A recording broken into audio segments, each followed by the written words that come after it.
Oh my, it's the Lee Company Titans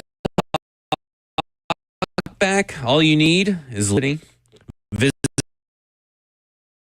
them online at leecompany.com. Titans Circle their heating, air conditioning, plumbing, electrical problems, and they can protect your home too. Your next play, visit leecompany.com. Lee Company, all you need. Dr. Dyson. Professor Stoney Keeley, should I call you that? I'm cool with that. And maybe, what could I be? I am a scholar. Scholar Stoney Keeley. Stoney the Scholar Keeley. Mm-hmm. I'm Zach the Negative Person, Lions, I guess you could say. This is Titans Talk back here on 105 The Zone. 615-737-1045 is the number. I always like to start the show with positivity. Okay. And I usually kick it to Kevin Dyson. And I'm going to kick it to Kevin Dyson here in just a second. But I have one positive. I'm positive that I owe Elikiah Manor an apology.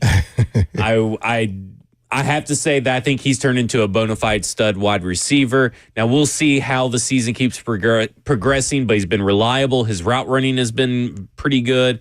I think his contested catch ability needs a little bit of work, but he is getting there against these NFL wide receivers. So I'm going to say Elikiah Manor is a moment of positivity, and I owe him an apology. I also owe Adam in Portland an apology, who called us last week and said Tennessee Titans should fire Brian Callahan. Now, kind of agree with him, but I'm going to go to Kevin Dyson. For more positivity. I'll start with the first, man. Congratulations to my man Mike Keith, man, the voice of Tennessee, man. Good positivity right there. I mean, just thinking about all the moments of the past 2 decades plus. Man, we came in this thing together both in 1998, and to see him gone, kind of the last of us kind of gone, and just bringing a new era with the new stadium coming in and things, man, it was just fitting to him to get inducted to the Ring of Honor before they shut the stadium down. So super proud to be a part of that, man, and all the iconic sack calls and everything that he's done over the past 25 years. So congratulations to Mike Keith for that. But positives. I'll say this from an offensive standpoint, because there was few and far between from an offensive standpoint with positivity. We did see 2 very good drives. There was some questionable maybe play calling in some of those drives, but it worked out. We saw an explosive play in the run game. We saw some conversions on 3rd down. We saw him get in the end zone. And I think that is stuff that you can build on. This is what you are potentially capable of. We just got to put it all together more consistently. And then that brings you to the negativity part, consistency. There's a lack of consistency, especially on offense. I think defense had their moments today as well where you looked lackluster. Tackling wasn't good, gave us some plays in the passing game and the run game. And that's going to happen. We're in the National Football League's offensive league. But they're not getting a pass by any means. However, we have to find some sort of consistent offensive play. I don't know what the 3rd down numbers. I have them in front of me. I haven't necessarily looked, but they were 5 of 14 on 3rd down. 5 of 14, and the average. I'm assuming the average was well above 7-8 yards again of trying to convert 3rd downs. And until they reduce that number, I think that's where the coach staff has to look into how do we move the chains on downs 1 and 2 to give ourselves fighting chances on 3rd down. And it just. The inconsistency of play, there seems to be gaps in attack mode versus sitting back. This is going to be interesting, these calls we get today. Yeah. I was getting text messages throughout the game, and you can imagine what they're already saying. You know, fire Callahan. We need a new whole staff, expose the whole thing. We got those calls last week, and I was like, oh, you can't fire. And I'm like, no, I think you can. Yeah. So y'all going to have an entertaining week. Yeah. I got a question for you, Stoney. This comes from Casey Jones. Not really directed at you as a question, but I got a question from you, Casey. Why does every game have to be so unbearable? Well, we chose to be Titans fans, Casey. We chose to be Titans fans. No, listen, I think Brian Callahan talked about moments in his post-game presser today, and I think there were moments where they were able to run the ball. I think there were moments where they were using play action, and it was working. I feel like they opened up the playbook a little more. We saw some different route combinations and different concepts that they tried that led to big plays over the middle. But you got to figure out how to turn these moments into patterns. And I agree with you, Zach. I think Elikiah Manor is like one of the few, if only bright spot from today's game. They were competitive in the fourth quarter, which we said, they kind of tapered off in the first two games. And they swapped it. They decided to be uncompetitive in the first quarter and competitive in the second half. There's just no sense of complementary football right now, and there's something that's just incongruent about this offense right now, where it almost feels like the run game and the passing game are like two different offenses. It's disjointed. It's not organized. And the bottom line is that it's not working, and it's very difficult to get excited about this team right now, where you had an excuse the first 2 weeks where you're playing an elite defense. All due respect to the Colts, I don't think that they played lights out football today. I feel like they were content to just run basic stuff. Felt like they were coasting. And just say, you know what, we know these guys aren't gonna beat us, so let's let them beat themselves. And that's exactly what happened, to the tune of 41-20. I'd say, how do you coast for 41 points? That's coasting downhill. Yeah. Well, I just think they're that much better of a team. And, all week on the radio, I'm like, guys, this Colts team's pretty legit. And everybody's like, oh, I can't believe you're wanting to crown the Colts. They barely beat the Broncos. And, blah, blah, blah. And they beat Miami, and Miami's a bad team. I'm like, well, what do you think the Titans are? The Titans are just as bad a team as Miami.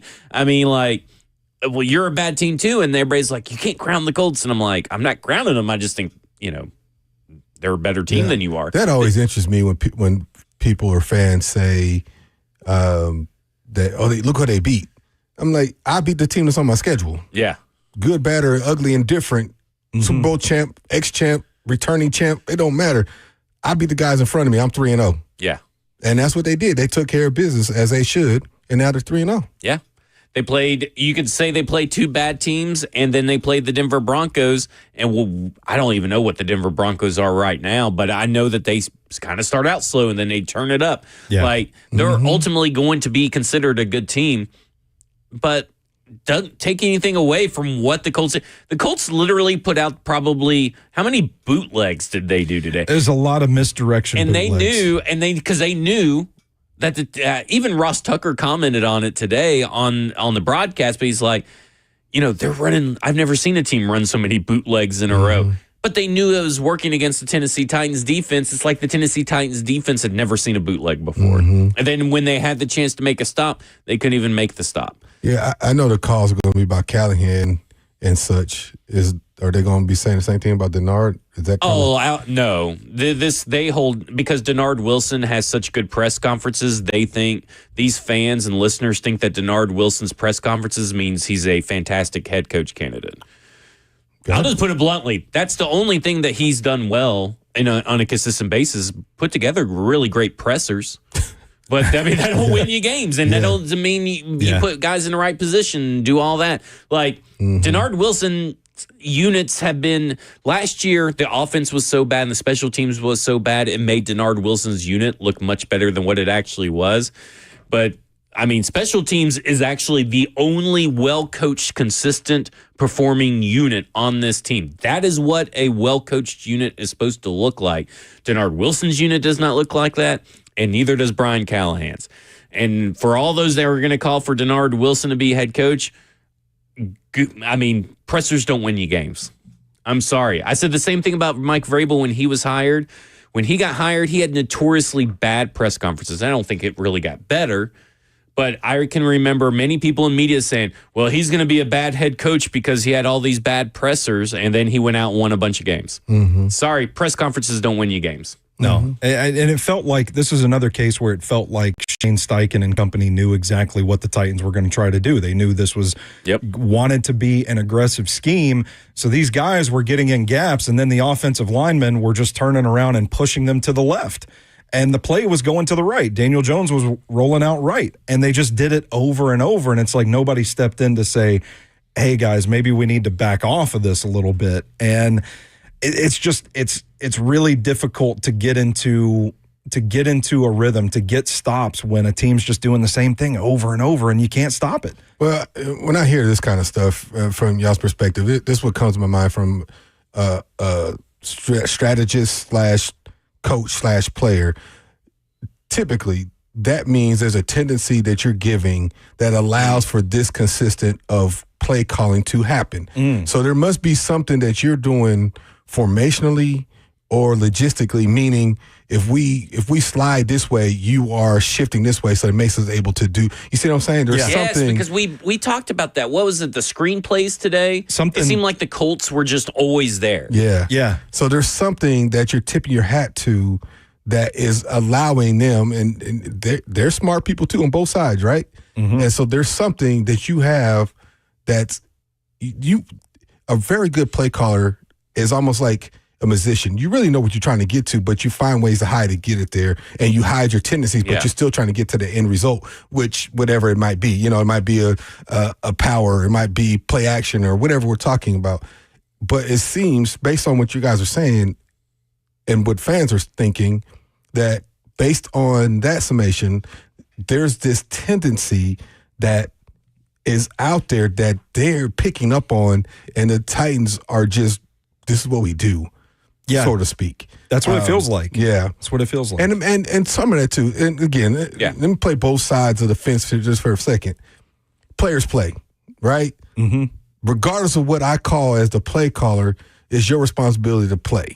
Calvin Ridley's got to catch passes. Got to catch pass. If you get a guy in your arms, you got to wrap him up, make the play. You know what I mean? Like if you got a wide open guy in the flat, you got to hit him. Like players play. However, the other side of that, the devil advocate side of that is a coach's job is to put me as the player in the best possible position to have success. Then after that, after you put me in the best position to have success, meaning it seems like the Colts found something that was working, put their plays in best seasons better than the Titans did. Even if, say, everything maps out even, you got a good play call, I got a good play call. Now it becomes mano a mano. Right. Somewhere on the field. Right? So whether the right guard falls and gets bull rushed or the wide receiver drops a pass, at some point there's a man on man. I have to beat you more often than you beat me. And I think combination of those both right now is what is really killing the Titans. It seems schematically teams are, whatever reason, have a beat on what's going on. And then the one-on-one matchups, they seem to win more of those than the Titans are winning. And that's not a good recipe. You have to win. I always go back to Herm Edwards, and he said it, and it just clicked so much with me when he did. He was things with the Chiefs, I think, when he did the Hard Knocks. And he said that. He said, at some point, scheme goes out the window. At some point, there's a one-on-one matchup on the field at any given point, and we have to win more of those than the guys across from us do for us to win. And if you don't do that, chances of winning are slimmer. And that is what's happening right now. Guys, and again, players play, coaches coach. It's a combination of the two. However, at some point, all of it doesn't even matter. It's, I got to win this battle. And, it comes down to, if Cameron won on the slant, the ball's a little bit outside and hot. But you're the playmaker. You got to make that catch. Yep. But it should have been a better throw. You see what I'm saying? So it's a little bit of everything. You can help the receiver out, but you can help the quarterback out. So, he makes that play, you get a first down, now it's a different conversation. And that's kind of the redundancy that we're seeing. We saw it in Denver. We saw it last week. We're seeing it again this week. Like, you're close, but you're not good enough to just be close. You gotta be precise. You can't just be almost. Because I think a coach said it today on the radio, something to the effect of margin for error is slim right now. And when you're a team trying to find victories and trying to find an identity, your margin for error is slim to none. You can't have almost. You have to start making those plays, or the end result is going to be 41-20. It feels like 21. It feels like this roster is quite shallow, which we knew going into the season that this was going to be a long rebuilding effort to get this roster back up to snuff. And if you take that premise of you have to put your players in position to succeed, if you don't get that part right, you are exposing how shallow the roster is. And I think that's where a lot of the questions about coaching decisions are coming into play, where it's like the roster's already not that deep. And on top of that, you're not putting them in the best positions to succeed. So then it just compounds the effort, and you get to 0-3 in ugly fashion. Yeah. I heard Kurt say something about Calvin as we were getting ready for the show, about he got to make that plays. And Calvin was Can having you a good get day. in the slump as a wide receiver? Yeah, absolutely. You can get in your head, Gotcha. especially when you put the expectation on your shoulders. As he did. He's had a great training camp. He got the C on his chest. He's got this rapport with Cam. He's in his head. He's here. And now, especially, there's social media more. There's news. They're asking him questions. The coaches are saying, the receiver room, they're watching it. Yes, he absolutely is in his head right now. And I think the difference being, like you look at Calvin as the Titans' number one wide receiver option. Callahan's coming from Jamar Chase. And T. Higgins. And T. Higgins. But I'm just going number one versus number one wide receiver. Ain't even close. And I'm not taking away from Calvin really because I think he's a good football player. But Jamar Chase is different. Now, everybody in the NFL is of 1%, right? There's a few guys that are like of a 0.5%.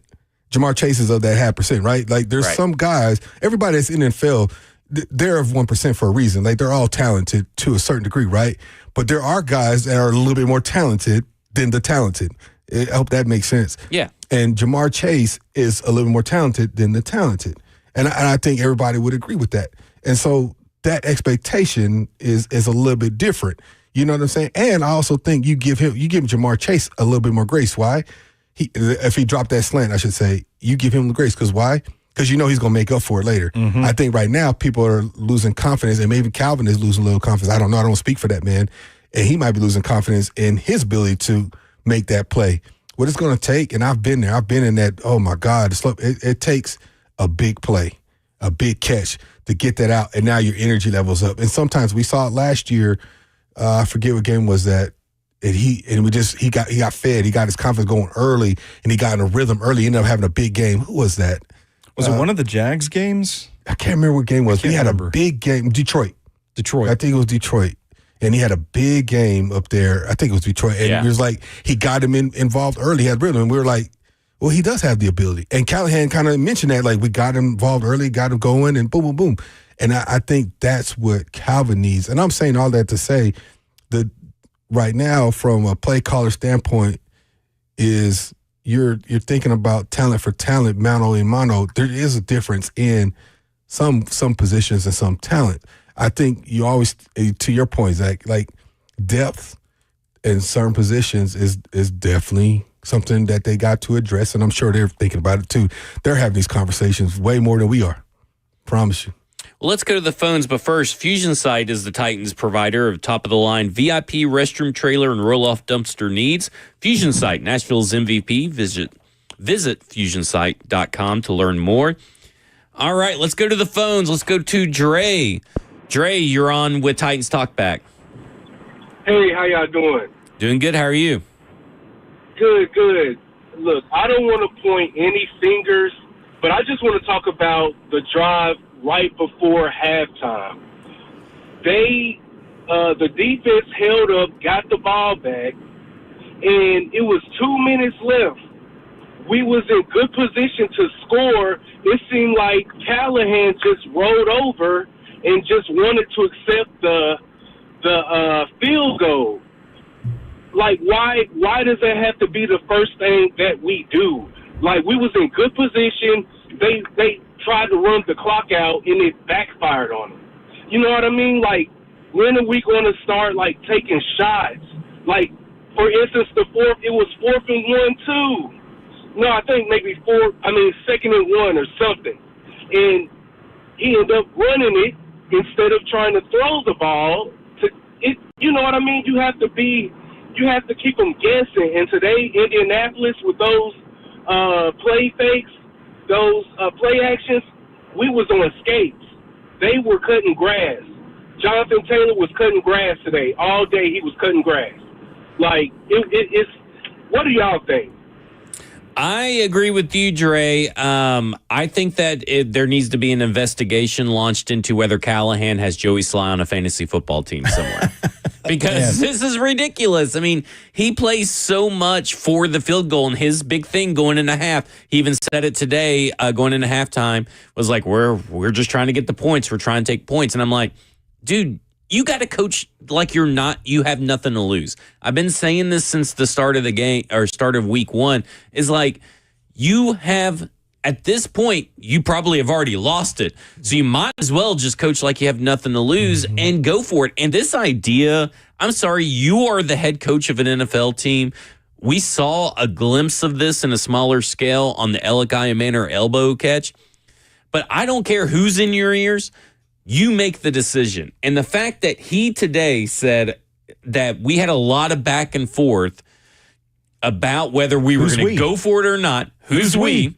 That would be a good question. Who is we? But also, they took a timeout. You had, first off, what was leading into the timeout to call a play. And if you guys remember, Cam Ward was looking over the sideline wondering, hello, what's going on? And then you had that. Then you had the Colts timeout. Then you took a timeout because you didn't get a playoff or make a decision in the first timeout. Then you take a timeout. You still did not make a decision. You sent your field goal unit out there. I think it was with 17 seconds left coming out on the play clock, coming out of a second in a row timeout. And then you got a delay of game. I'm sorry, but this idea that you had that much back and forth over what is a pretty routine decision that you should already have a play call in the chamber for in a 4th-and-1 situation is ridiculous. And this is why I kind of owe Adam in Portland an apology in the sense of, I'm sorry, this is just too much for me to handle. I just can't. That's not head coach material for me. Well, a couple things then. I'm going to say this. He is in a spot he can't win for losing. I would hate to be that man. Right now, if he goes for it right there, we would have had a conversation. Get the points. We need the points. This is a team that can't overcome. We need points, right? He can't win for losing. And we've talked about it earlier in the year when some of the decisions he had in the running game and down in Denver and stuff like that, where he did something and we thought it should have gone another way, but if he did the other way and didn't work out, now we're having that conversation. Why you don't just do this? But that's why, because he's so inconsistent right now that he can't win for losing. But let me say this too. I think there's a level of insecurity going on with play calling right now. That's why you're seeing it in the indecisiveness of the play calling in those circumstances. And maybe why Cam Ward's audibling a lot. And I think there is some insecurity. I think there's a level, maybe there's some conversations. It's similar to what we talked about Cam Ridley, right? It's in your head. And it's like, I'm not confident that this play is going to work or is going to be the play or this decision is going to be the right decision. Because if I don't do this, and it doesn't work, then I'm getting booed or getting cussed at, or I got to talk to Amy or Bert or whoever. But if it works, then okay, I'm good. But so I think there's this level of indecision because of everything else that's going around him. And I said it last week. Part of me is like, forget you, forget me. Almost like half baked. F you, F me, and then you're cool. But and just do what you do. Yeah. And then we live with the consequences. But right now, I don't even know if he knows what that is right now. I still don't think this team has an identity. I would also point out, Dre, I do think that's a fantastic and fair criticism of the coaching decision here. Also, you get the delay of game, it backs you up, you miss the kick, and then the Colts get the ball, they drive down the field, they kick a field goal to go up 20-6. So it's almost like just about worst case scenario anyway. Yeah. This is the second time in 3 games that something like this has happened, where we think the field has flipped quickly. The Broncos go down the field and scored right before half in that first game. Now it's happened again. Like, you gotta at a certain point, you're on the wrong end of these outcomes anyway. Like, let's just try and go for it. I'm just like, just do what you do and say, I did this because of this, and then be mad at me. Because I think even what he said in the presser today was, well, we were indecisive in our decision, blah, blah, blah. Well, you left open the door for criticism. Yeah. Right. You see what I'm saying? I don't remember who it was, but somebody asked him specifically about having a play call ready, and that's when he doubled down and said, we were discussing options. I think TD asked that. Like, brother, TD you're the and head PK coach. were really going in at him, and it's rightfully so. Yeah. This was the most fired up I've seen a media room in a while, and I think they were asking the right questions at the right time. And to be honest, it's like, I'm kind of with you, is that with Dyson, is that I don't think he knows how to coach his own way. Mm-hmm. And maybe that is because he isn't comfortable in his own skin, or he has self-doubt, whatever.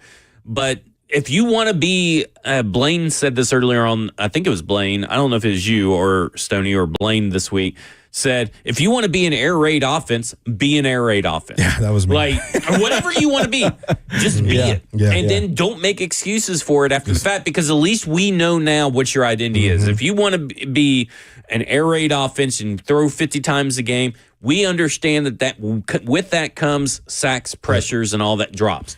But be that. Yeah. Don't be a guy that gets your quarterback into rhythm, then take it out of rhythm by running some plays. Yeah, by doing run plays. Because you're going to piss off half the people anyway.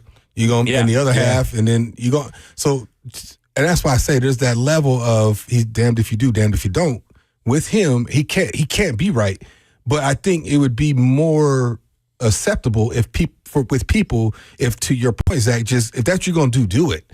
You know what I mean? I think there's this level of insecurity that it's like, these decisions, timeouts when you should, you know what I mean? And I think people are like, dang, dude, what is it? They're kind of easy decisions too, in my mind. Like, well, on the outside looking in, I mean, like the Elikai Manor elbow in.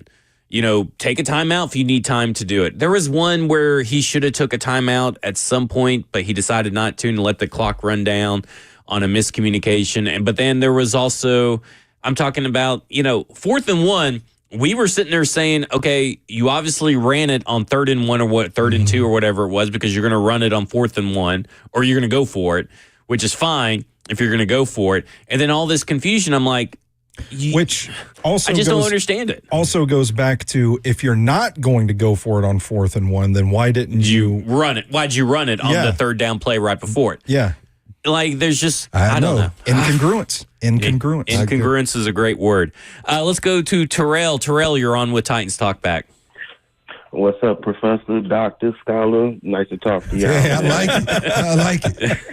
I've been keeping it up. But, yeah, man, I just wanted to touch on things that Jeray said and everything like that.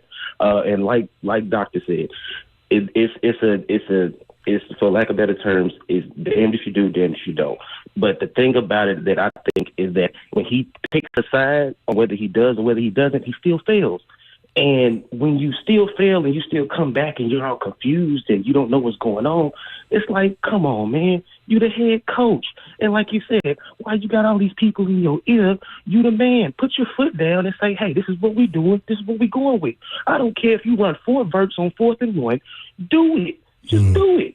And so put your foot down and be the coach. And that's probably been one of my biggest things that I've regretted from leaving Vrabel, is because these situations, like the game situations, even though I didn't agree with the team and whatnot, the game situations I knew he always had in the bag. It's like he had a rule book in the back of his head. So it's like he always had, and he was prepared for that type of thing.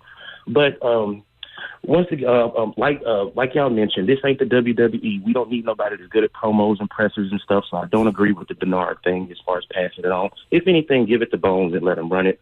But the one question that I did have is, at what point do you decide with Callahan? Do you let him ride it out? Would you do better just letting him ride it out and seeing what could possibly happen at the end of the season, or do you just cut bait at this point? Like, which side would be the grass is greener side in that case? I think that's a good question. That is, and I don't know if we got to go to break or nothing, but I can give you my point. Yeah, you go ahead and we'll give ours on the other side. I'll go back to several years ago when Mariota was picked, and then we just start this carousel of coaches and coordinators, and he never fully was able to develop. You got a chance with Cam to develop. And the hard part about this decision is you start a whole new process with a young quarterback in this league. And I'm not a fan of that. However, I like to win. Yeah. And it's not necessarily clicking at this point in the game. So I don't know that doing it now makes it any better than at the end of the season. Maybe it does. Maybe it gives you a head start on the potential replacement. I don't know. I'm just not a fan of the middle of the season type thing. But I also can see why people think, just do it now, knowing we're going into the offseason to find somebody. I can see why people say that. But for me, from a player's perspective, I'm thinking about Cam and what that does to the team. Sometimes it works out. We've seen it work out. We saw it work out in Vegas. We've seen it, or Oakland and Vegas, but different times. We've seen it work out in other cities where they've done that, and the interim came in, and it got the guy in Texas a job. Yep. He's been there ever since. So, in Houston, I should say. I said Texas. Texas is a big state. I should say Houston. But will it strike here if you do that in week 3, week 4? I don't know. Well, coming up next, me and Stoney will give our answers to that question about whether or not firing Brian Callahan now is the right decision. We'll also get to your phones. Blair, Brady, Marcus, Michigan, Adam, and Buston. We'll talk to all you guys when we are back. This is the Lee Company Titans Talkback. Lee Company, all you need. Visit them online at leecompany.com. Lee Company Titans Talkback right here on 105 The Zone.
It's company time. All you need, visit them online at elitecompany.com. And can the NFL make you play, or can the Titans pass on the season? Say we had a case of the Callies. That comes from Jonathan Ashley on the F&M Bank chat, Twitch, YouTube, Facebook Live. So you can interact with us there. 615-737-1045 is also the number.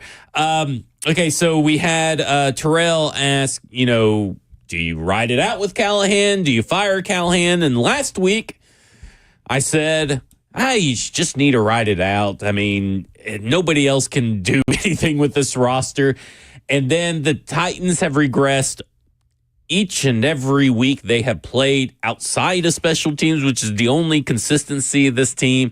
And the more I thought about after I said that on Sunday and all throughout the week, I've come to the conclusion that I'm just like, fire him now. I mean, just because you'll get the new coach bump. You always get a little new coach bump. Does it mean that it means anything for the remainder of the season? No. But do you get maybe 2 or 3 wins out of a new coach bump? Historically, it says you do. And you may want to do that right before Mike Vrabel comes to town, or 2 weeks before Mike Vrabel comes to town.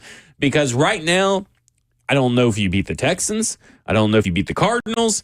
And I don't know if you beat the Raiders. And I don't know if you beat the Patriots. But if I was a betting man, I would say I must have been dealt a 7-2 offsuit, and I know which way I'm going. I'm folding because this team is not winning. And so I'm now on board, and I kind of talked myself into this about Wednesday. If you would listen to Football and Other F Words, you could probably glean that I was not very pleased with this team. And you were a little bit more hopeful, Stoney, but where are you at in the firing of Brian Callahan and the timeline that should be? I think there's much to consider. I think Dr. Dyson raises a good point about the stability, continuity. You're talking about, most people are looking at this conversation like, well, he's going to have another offensive coordinator next year. Now, if you fire Brian Callahan, he's pretty much going to have a new offensive coordinator this year too. So you're like, however many games in already, 2 play callers that he's worked for. So it is turbulent. I'm still kind of, I want to give them. Typically, I am let's build a sample size, get the most information we can, and build a decision off of that. So I'm still wanting to say, like, let's give it till that Patriots game and see what we're looking at by then. If we don't think this is going to be a playoff team anyway, but at the same time, I also know how I operate in my day-to-day life. If you're gonna do something, just do it. If you're starting to feel sick, go to the doctor. And I think that's where I'm like, you know what? If this is the decision you're going to make, then go ahead and make it and start building something new. And maybe you do, if there's any chance at a spark that you get, like you talked about the coaching change bump that teams typically get when they fire their coaches the following week. There's still a chance. Like, I know it sounds crazy, but you are just 3 games in. So if you feel like this is going to positively impact the locker room and the product on the field, you go ahead and make that decision. You do it now. I mean, one last thing that we are not talking about is the economics. It's easy for everybody here calling in and us talking on this radio show to say, fire him or keep him in the season. We're not writing this joker's checks. Fair enough. And coaches' checks are guaranteed until they get picked up. So that's a lot of money to be writing somebody's check to be sitting at home just because fans and analysts say fire him or what have you. So that's the other aspect of it. We're talking about Amy Adams, has to consider is the financial aspect of it and what that ramification is. And because once you hire a new guy, you're still on the books for the old guy. Yeah, and it is a 5-year contract, by the way, for Brian Callahan. Yeah. So assuming he didn't get no job, I'm sure he'd get picked up because he's an intelligent guy. She'd be on the book. He would be on the books for. Well, to be fair, Mike Vrabel is now off her books. Theoretically, John Robinson comes off the books this season again. But how long was he on the books? Yeah, he was on the books for a while. And Rand is still on the books for a few more years. I guess probably that CBS Sports or Yahoo Sports money doesn't count towards this.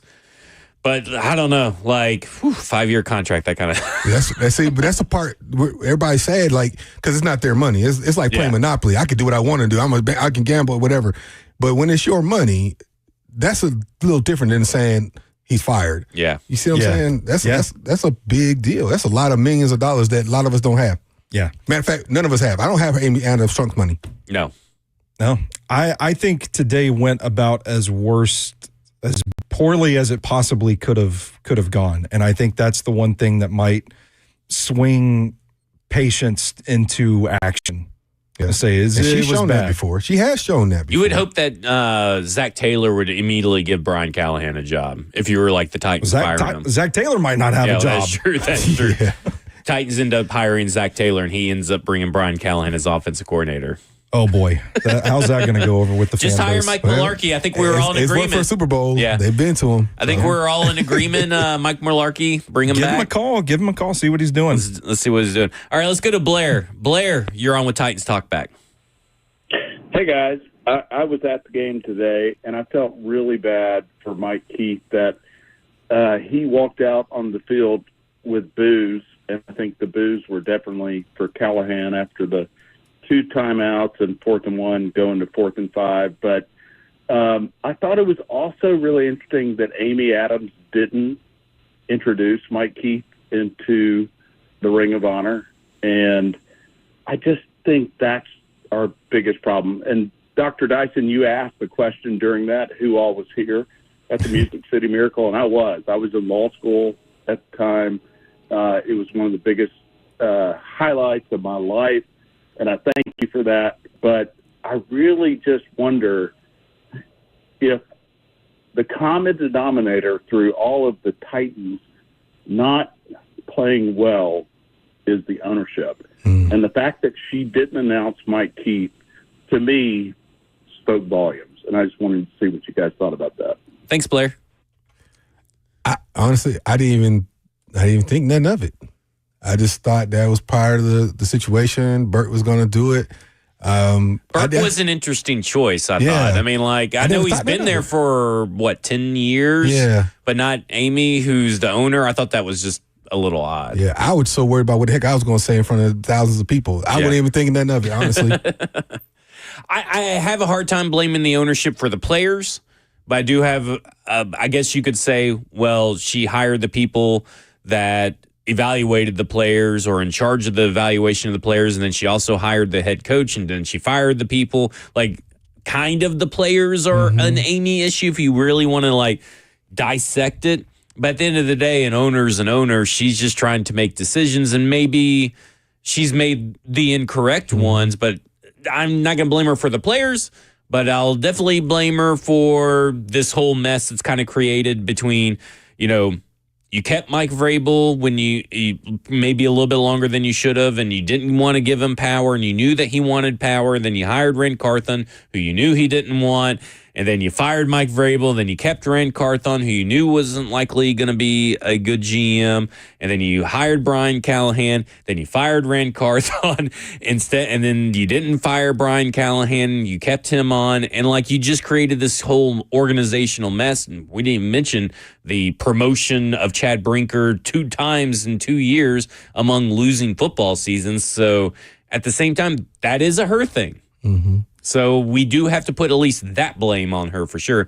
And I do find it very odd that she did not talk today.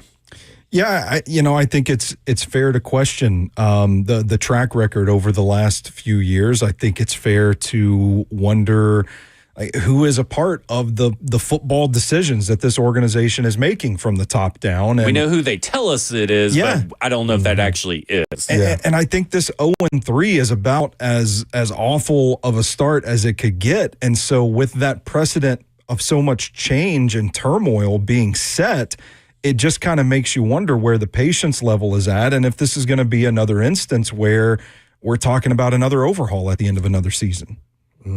And I think like that's where, if the buck stops with ownership, I mean, who's going to put ownership in check? And that's where I think the question gets a little we're on the darkest timeline conversation again. Well, you want some more darkest timeline stuff? Breaking news here? Well, it's not really breaking news, but this is amongst the stuff that we're talking about is what the head coach does and doesn't. And I have to buy us time because Jackson just left to go help the country station. So I can't he told me not to take phone calls because if someone were to cuss, we can't block it. We couldn't dump it. So I'm buying us time here. But this comes from the post-game locker room. This is Michael Pittman at the post-game press conference. Saw it on the pre-game intros. They kind of looked a little sluggish. They were kind of walking around. Nobody was really bouncing. Right then and there, we all sat there and were like, they don't want to play today. That's coming from an opponent. That's coming from the opponent. In pre-game, they all saw that. Dang. That is. And they got to go out there and just play very bland football and dominate the Tennessee Titans. Well, okay. Man, there's a lot with that. Okay. There's woo. All right. So that's on the player. Like, you got to be self-motivated. You got to have the energy. You got to get up. Sometimes I get it. You're tired. You got to go. But that also is on the coaching staff. If you're seeing that, you can't make the assumption they're going to turn it on at kickoff. Right? You got to say, hey, what's going on? We look lethargic. We look lazy. Or you not that in tune to what happens during warm-ups. If the players on the other team see it, now that's going to make me watch every time I have a game. Like, what do they look like? Are they bouncing around? Mm-hmm. That's a mouthful from the opponent. Yeah. That means he knew, we're about to win this game. Which kind of goes to what we were talking about earlier, where they played the game like they thought, we're just going to beat these guys. Yeah. And that is a particularly damning little nugget there. That is. Michael Pittman Jr. Whew. All right, let's go to the phones now that Jackson is back. Let's go to Jackson. Brady. Brady, you're on with Titans Talkback. Hey, so I was at the game today, and I just wanted to say that is the most undisciplined football team I've ever seen in my life. And as like a lifelong Titans fan, I like the fire Brian Callahan stuff is very true, but I'm thinking deeper than that. Andy Adams needs to sell the team. This is an ownership issue. This is so many bad hires. I mean, Bernard Wilson. I mean, I love what y'all said earlier about how he's really good in the press room, but that's not going to get us wins. I have never seen in my life so many runs on 2nd and 8, 2nd and 9, a sack, and then we run it on 2nd and 15, and then it sets us up for a 3rd and 10 that we can't convert.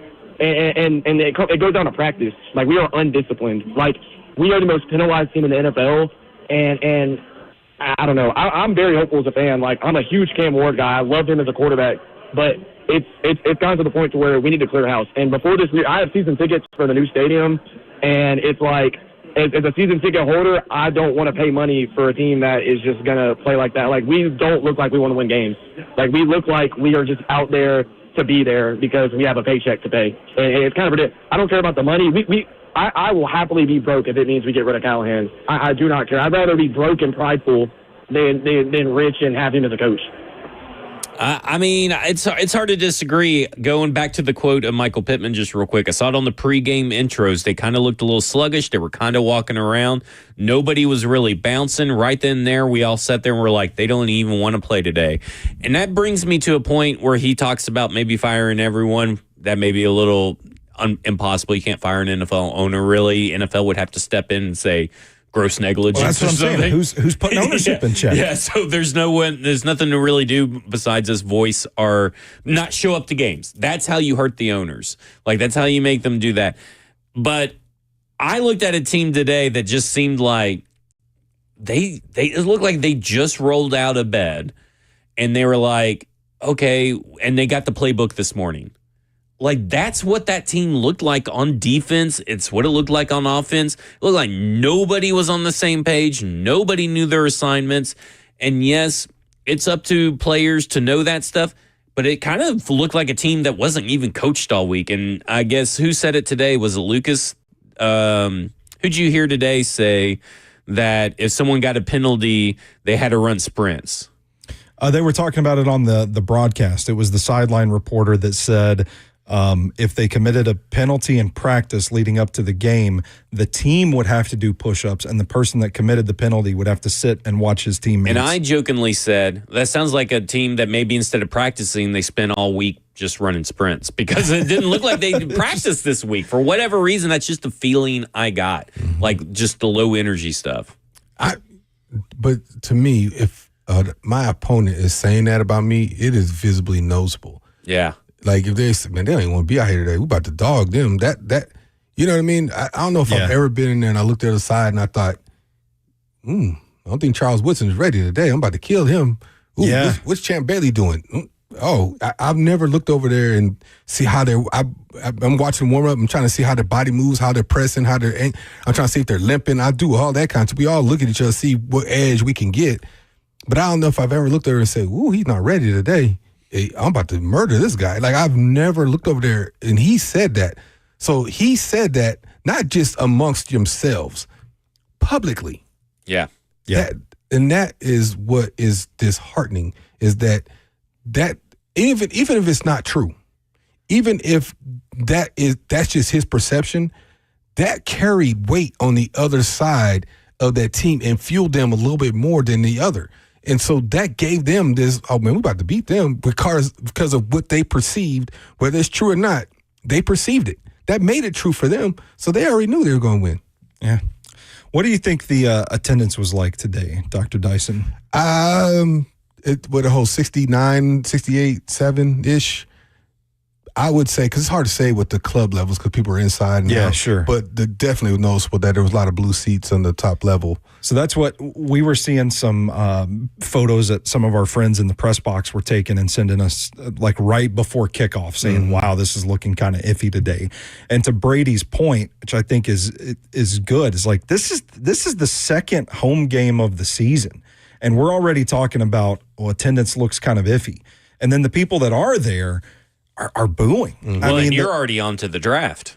Well, yeah, I'm ready for draft season, baby. I've been watching tape already. This edge rusher out of Oregon I watched last weekend.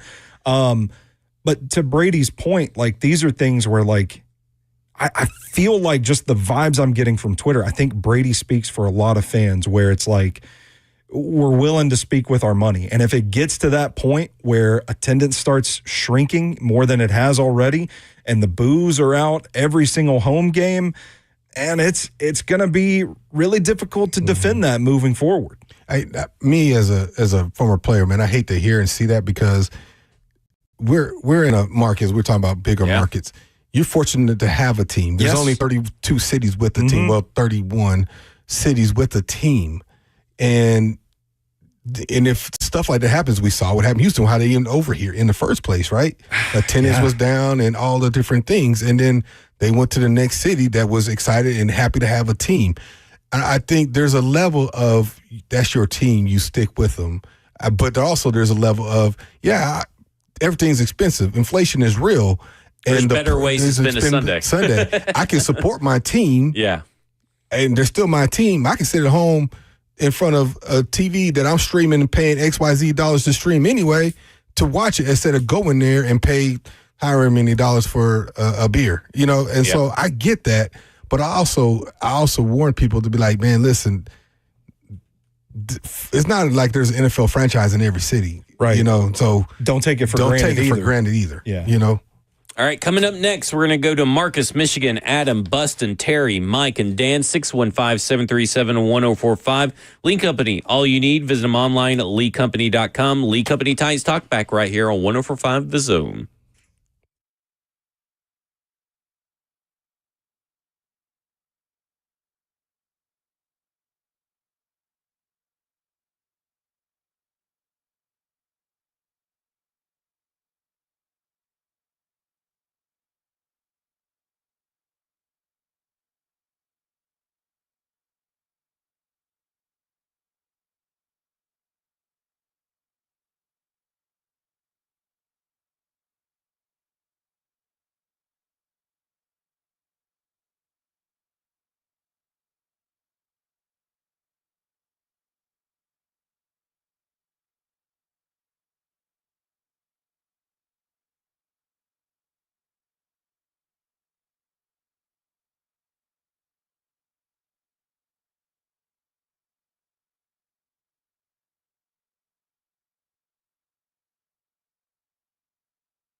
It's the Lee Company Titans Talkback. Lee Company, all you need. Visit them online at leecompany.com. Available 24/7. Put Lee Company on your team. Tackle your home's heating, air conditioning, plumbing, and electrical problems.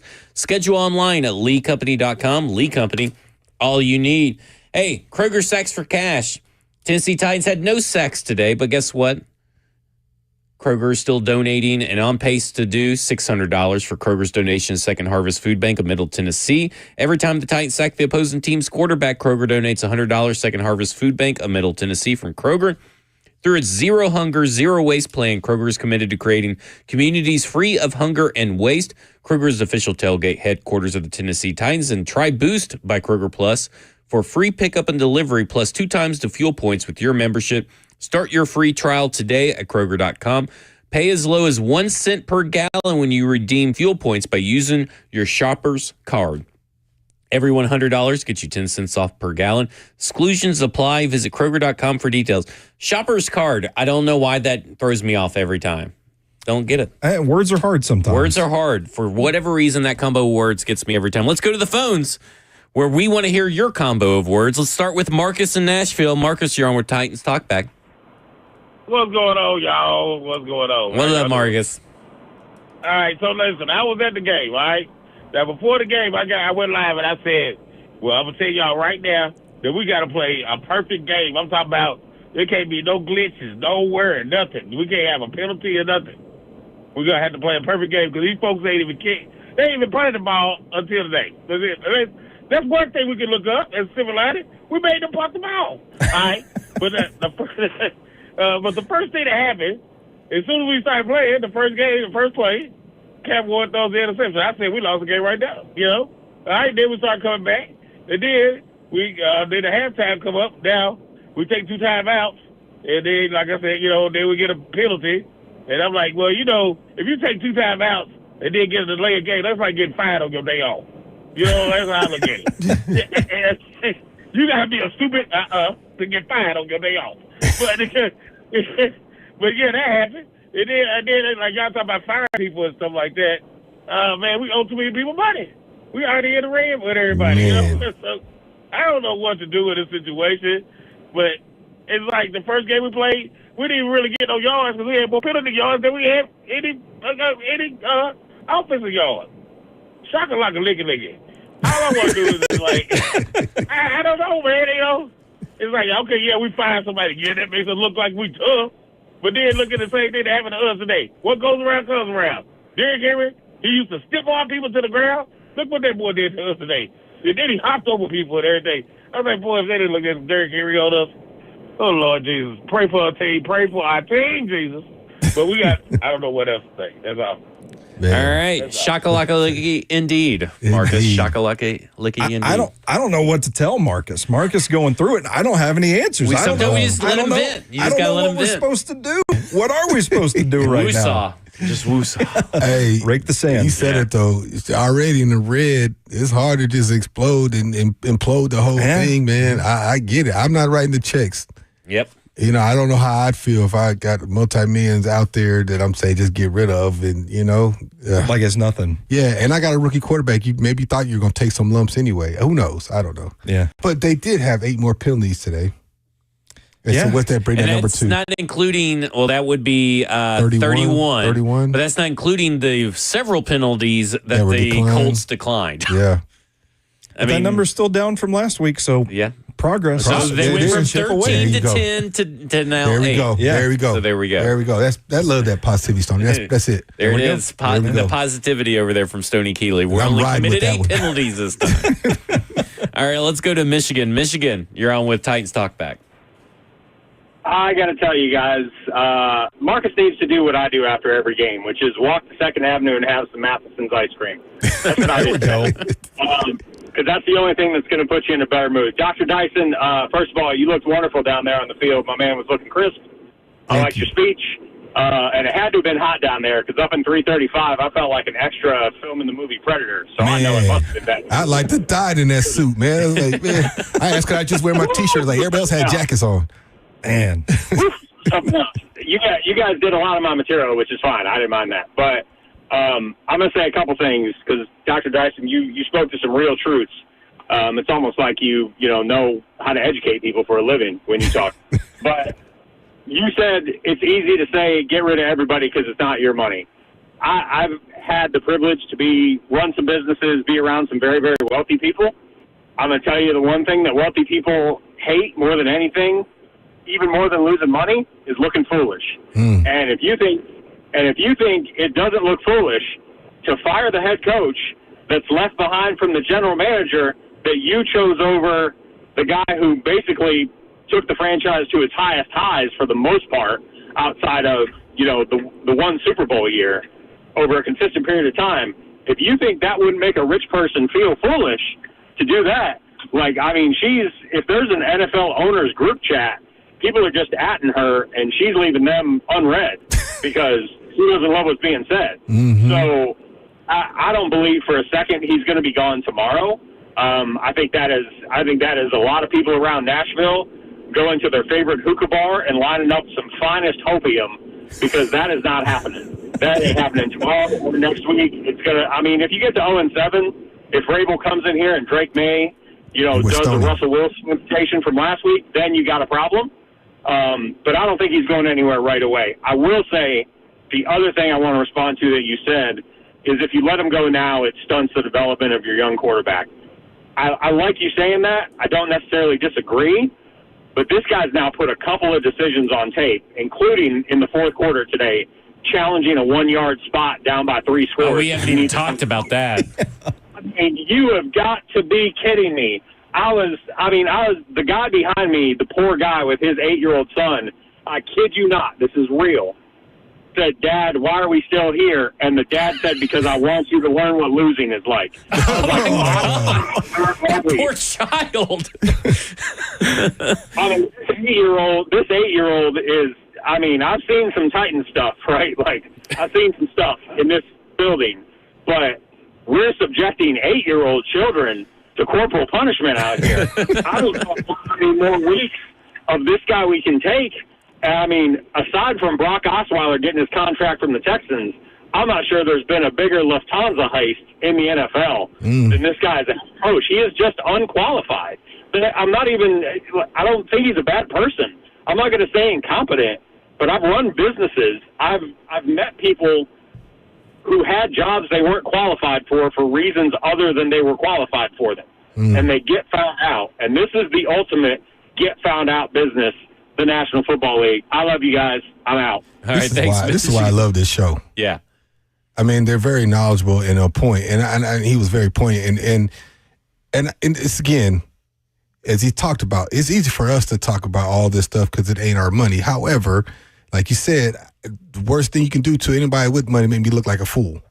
And I empathize with that so much because she wants to win. Don't get me wrong. She's not making all these moves in stadium and all. She wants to win. You wouldn't invest money into a stadium, and I know Tennessee's footing some of the bill, and the NFL is too, but she's putting in her own money, and she's not the most liquid cash owner in the league. She's probably bottom in terms of all the owners in the league in terms of what she earns. So she did this with the idea of not only to make money, but to make money because the football product would be better. Good. Yeah. Oof. I've got nothing to add. You got nothing to add? That's good. That's a good call. Adam's been waiting for 56 minutes for his victory lap. So Adam in Portland, you're on with Titans Talkback. Well, this is the sorriest victory lap I've ever had in my life. I'll tell you that, dude. I'm not happy to be right about any. And you don't owe me anything, dude. Look, this is what I'm talking about right here, though, dude. It starts the game saying the Titans finally won a toss, and they're like, wait, they took the ball? That's weird. Yeah, because people don't do that anymore. Every decision he makes, even before the ball is kicked off, is a weird decision. And so that's why I'm like, yeah, you want to trot the kicker out there for a 70-yard field goal in the rain while we have 2 timeouts in 30 seconds. All right, dude. I'm over it, dude. I think everything he does is going to be wrong. And Dyson's right when he's like, damned if you do, damned if you don't, dude. Well, yeah, we're right there with you, bro. I don't care. Anything you do is the wrong move at this point. Mm-hmm. And it doesn't help you that everything you do is stupid. You're dumb. Your dad's dumb. Get out. You can't block 4 more sacks today, which was a good day for these guys. Awesome job. Get them out, dude. I'm just struggling over here because I see Cam every week make at least one throw where I'm like, oh, my God, if we would have had this, whenever we had Derek here. Oh my God, if we would have had this quarterback, he's special. But he's not going to be special if he's hurt, which we're like one bad play away from him being hurt. So get these clumsy doofuses out of here before you get him hurt. That's the next thing. Yeah, I'm with you, Adam, and I appreciate the phone call and everything because, like, I agree. I mean, we didn't even talk about the challenge. Man, I forgot about that too. Yeah, a first down play. You challenge after a first down play where they gained at least 9 yards, and you decide to challenge the spot of the ball for whatever reason. You gave them an extra play to run more time off the clock. Like, I mean, okay, so it's not. I mean, like, what did he think it was? Did he think that they only gained 5 yards and they weren't that far? I mean, like, that made no sense. And the kickoff one, the kickoff was like, what are they doing? Yeah. I'll start with the other one because that's been brought up now, and I forgot all about that. But I was like, okay, say you lose that challenge in a game, now timeouts are gone. Like, that was one I was like, ooh, that's not going to be good. People are going to kill him for that one. I remember thinking that. I was like, ooh. That's because if you lose it, you get the time. You have no timeout, and you're squibbling over inches. Yeah.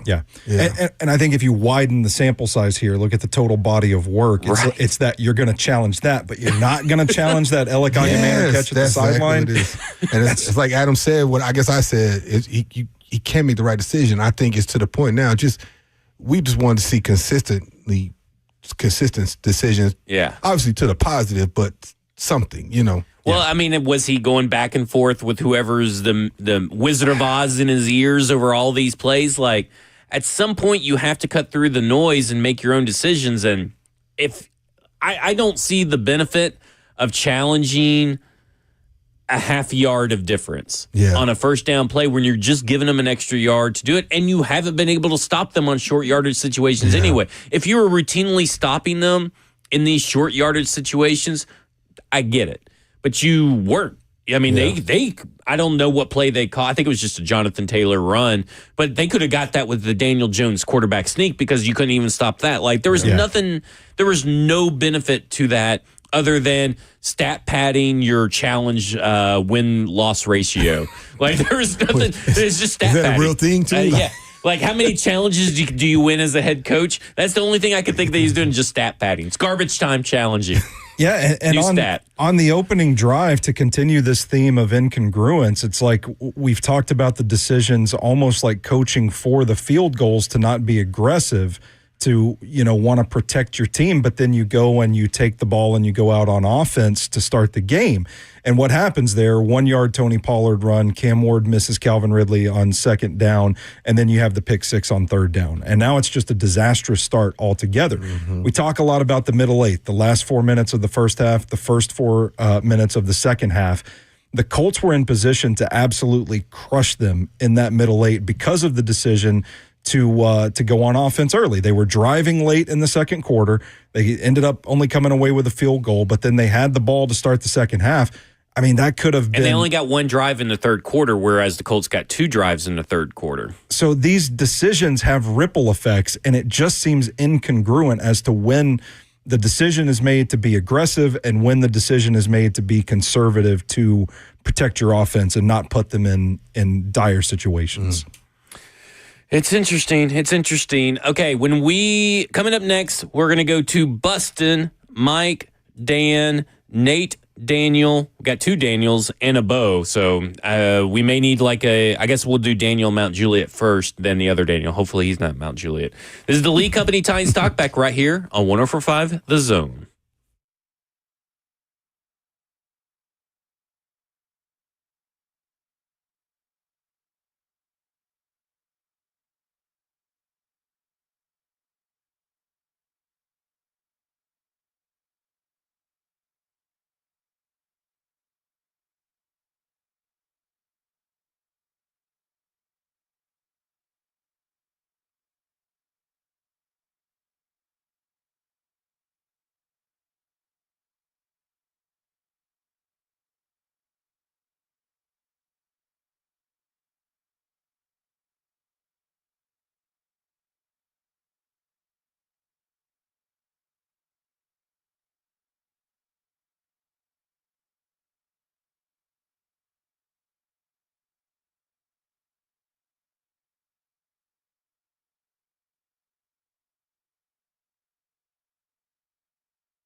It's the Lee Company Titans Talkback.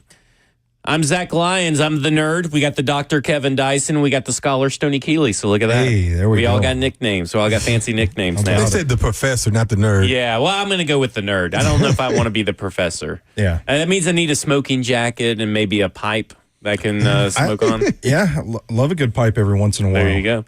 All right, let's go to the phones. Let's go to Bustin. Bustin is on with Titans Talkback. Bustin'. Hey, guys. Thanks for taking my call. Hopefully y'all can hear me. We can. Just got a couple of things to say here about the game today. First off, I want to say fire Brian Callahan. Just get it out of the way. Now, my positives for the game, I'd like to say that Cam and Io Manners' connection is what we all expected Cam and Calvin's connection to be, and that is promising coming out of the rookies. The special teams looks great. Chim looks great still, which is still good, and it's obvious that Cam is the guy. Now, let's get to the negatives. Again, like I said, fire Callahan yesterday. He's actively sabotaging Cam Ward's development with his play calling. I mean, the 3 runs in the 2-minute drill is diabolical, nasty work from Callahan. We can promote whoever to the interim head coach at this point. I don't care if it's Bones or the cafeteria supervisor. Just get both Callahans away from this team, which leads me to my next point. Bill Callahan is a trickster and a fraud, and I hope we never see him on the sidelines for the Titans again. Snead, Ridley, and Big Jeff should all be on the trade block. And here's my dream. We back up a Brinks truck to Jeff Stoutland's house, pay him an ungodly amount of money to be our head coach, and then we get Mike McDaniel as our OC when he gets fired by the Dolphins, and then whoever wants to be the DC they can hire. I mean, at this point, guys, I'd rather see a Wisenhunt-led team with Terry Robisky at OC and Ray Horton at DC than what I'm seeing now. The ultimate question, though, is how many more games do we win this year? Thank you guys for taking my call. I'll hang up and listen. First off, a Jeff Stoutland head coach team and was very surprising. I haven't thought about Jeff Stoutland, offensive line coach from Philadelphia. He may be a little older and maybe very set, just chilling up in Philadelphia the rest of his career. But it's the first time I've heard someone mention it. I like the out-of-the-box thinking on that. Games they win this year, Saints are getting rocked right now, 44-6. 2 minutes left in the third in Seattle. I don't know. I mean, I would have said the Raiders. I would have said the Patriots. I would have said the Browns.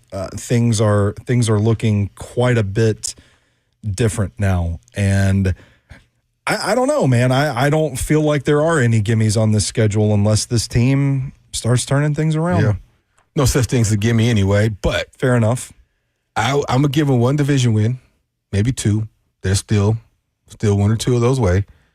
I think there's going to be a team that, to Pittman's point, that comes in or they feel like they're sleepwalking, like they're just one of those games for that team. We that's why I say it's hard to be up for 16 or 17 games now each week. You're just going to have some lulls. You just hope it's not everybody. You just hope it's a couple guys. So I'm gonna go the over under of 3. Yeah, I may take the under. I think 2. I mean, I think the Saints and there's going to be some surprise game maybe against the Jacksonville Jaguars or That's something. what I'm saying. Like they'll win a division game in there. Yeah, but I mean, it's not good. Kansas City is 0-2. Maybe they're not. And they've had Kansas City's number of recent. Well, hey, there we go. Yeah. I don't know, guys. I don't know about that one. But it's here, though. See, the thing is I would have said this game. Before the year started, I would have said this game, Titans should win. But that's why we play the games, because they're better than a lot of people think anyway. Right. And now Cleveland their defense is keeping them in games. Quinshon Judkins is turning into a legit threat for them. And it's just like, okay, well, now Cleveland is kind of off that, well, you can win that game, especially when you got Myles Garrett, who's going to line up against Dan Moore and just go off like he always does against Dan Moore when he was at the Steelers. So the Saints are about that team, but that's late in the season, right? So, like, how much of this team is really, I mean, late in the season, long season, to wait to get a win maybe at the Saints is like, oof, that could be rough. That could be even tough. I'm not even willing to give that as a easy win. I just hope they'll steal 1 or 2 before then. I'm hoping. Yeah, let's hope Let's hope get that new coach bump. New coach bump will get you those wins maybe. All right, let's go to Mike in Old Hickory. Mike, you're on with Titans Talkback. Yeah, how you doing, guys? Doing good. How are you?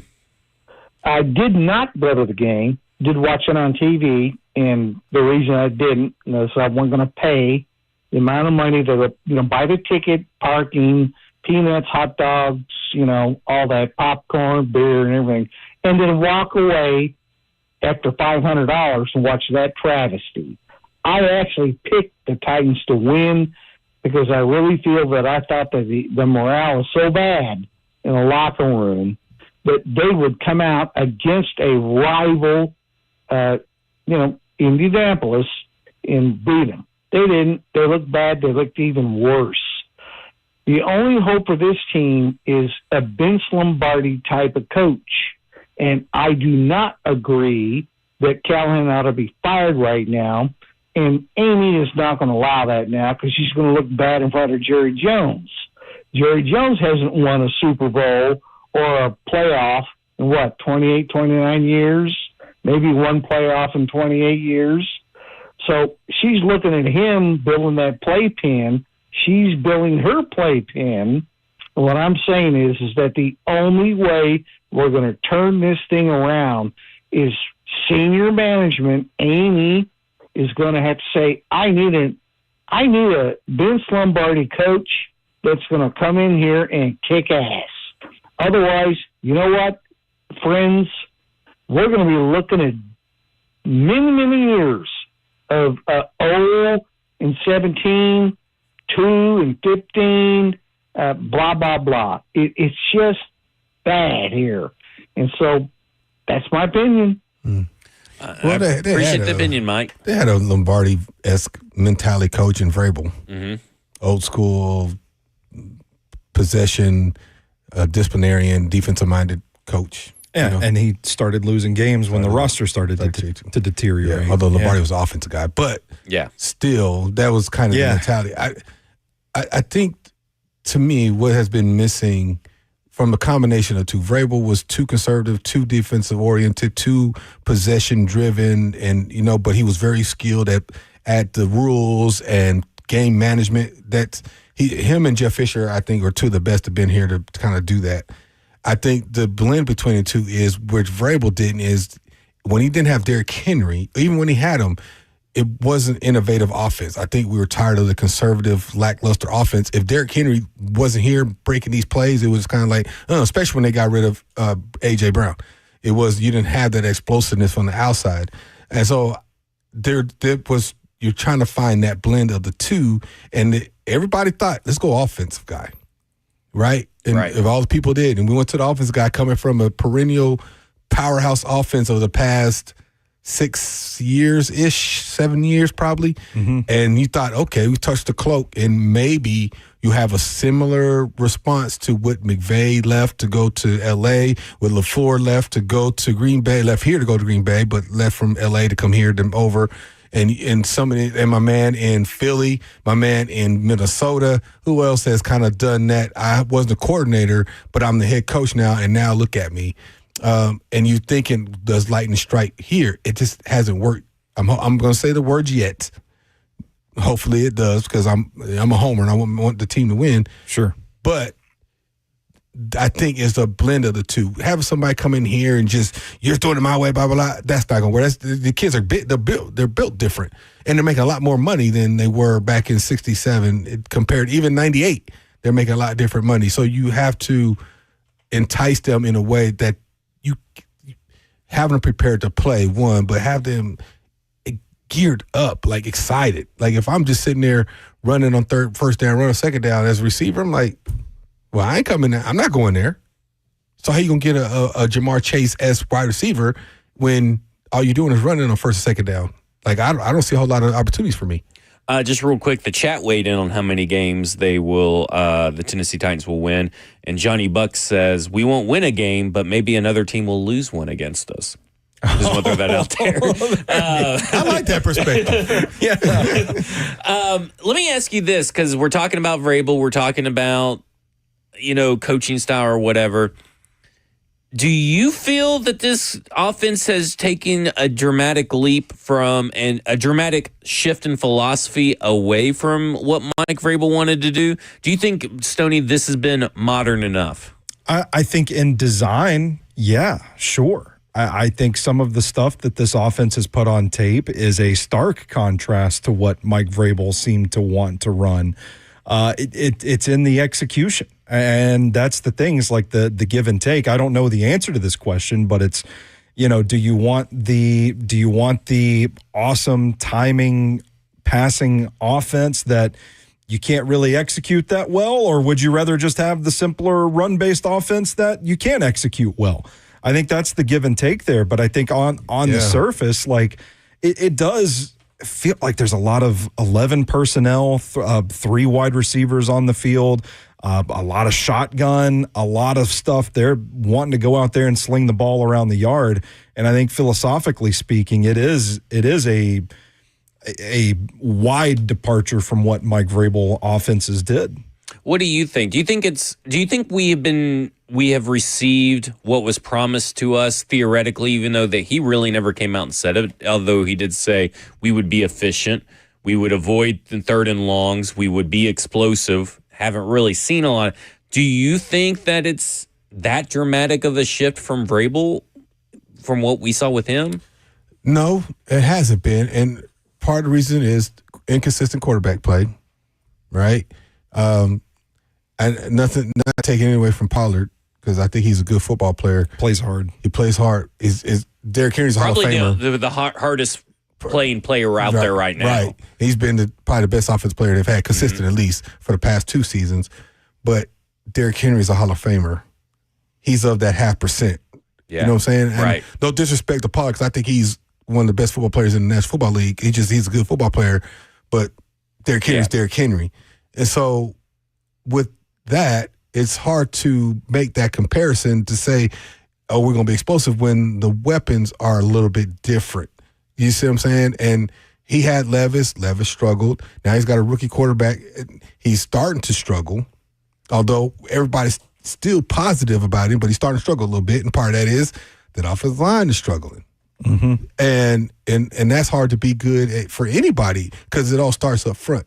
So once you get consistency up front, and then if you keep seeing these blaring gaps of inconsistent quarterback play or inconsistent receiver play or running backs not doing it, then there's easier to make that connection to, oh, we're going to be explosive on the passing game. We're going to convert 3rd downs, because right now it's hard to even. I'm giving him a crutch, if you will, but that crutch only goes so far, and because you got to throw the stone somewhere.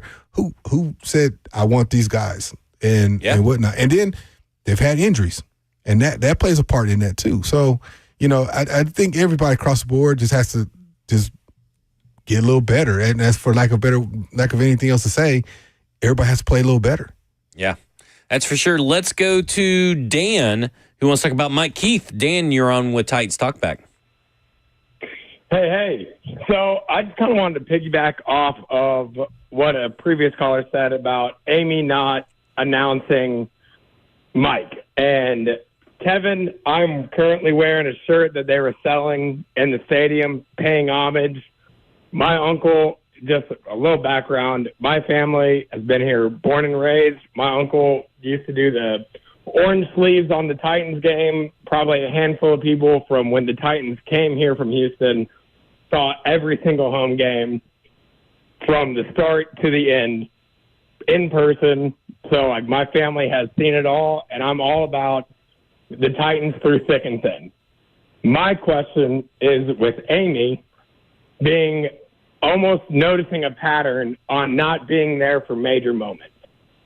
Major moments being she wasn't there at the press conference when she courageously, quote unquote, fired Mike Vrabel, not being there for the good moments, inducting someone like Mike Keith into the Titans Ring of Honor, and then also never, even in the exciting moments, not that I'm condoning this, but I've never seen this Adams give the bird to a bunch of Buffalo Bills fans as they're leaving the stadium. That was an awesome moment in Titans history that I don't know if many people know. But my question is it time for people in Amy Adams' personal circle to have a conversation? Is she in over her head? I know she wants to win, but is she not doing, like, she's not there for the hard moments. She's not there for the good moments. And the good moments have been few and far between since she's taken over. And she has this brand new stadium coming up. Is it time to have a discussion of, does she need people in her close circle, not selling the franchise, keeping it in Nashville, but is it time for her to have a conversation with her close circle of what do we need better people here to have a spark like Bud Adams had to give the bird to fans, to have that spark where, because she's not even in the booth. She's not even in the game. So, and that kind of trickles down to head coaching. You can talk about GMs. You can talk about head coaching changes. But Bud Adams was at least in the booth, in a suite. She's not even here. I'll let y'all talk about it.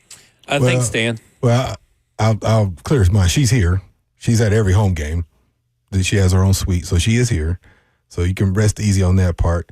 I didn't necessarily take offense to it, and I didn't think none of it. I just followed the programming. They told me when my time was and how much time I had to speak, and so I didn't even think nothing of it. I literally was standing right next to her throughout the whole ceremony. Like she was to my left. I didn't think nothing of it. Now I don't know. And I don't know why the argument is why they feel like she needs to be up front and center. I don't know why that is. Because most owners play the background, other than Jerry Jones. So most owners, for the most part, most owners probably wouldn't even been on the field for the induction. They would have left it to their president or operations or whoever to do that. And while they sat in the suite, most owners would have done it that way anyway. The only owner really that I can think of, I'm trying to think of another, but I can't, that really is up front and is the quote unquote face of the franchise where they are doing all that is Jerry Jones. Yeah. And so is that what you're looking for? Ooh, I don't know. I think where I land on the ownership thing is that I get what he's saying. There's not much, again, fans can do or anything like that. I mean, you could start a GoFundMe or a change.org petition. It's not going to really matter. I mean, the NFL would have to step in for any of this to change. Now, she can make the decision to sell, but I don't think that is the current succession plan for this team. And I almost look at it like this, is that she has surrounded herself with football people or people that she trusts and people that are telling her to do things. Are they the right people? I think that should come into question a little bit. Is she listening to the right people in her circle? And if not, or if she is listening to them and these decisions are continuing to get worse, because Chad Brinker is the president of football operations, Burke Nihill is the president of business operations.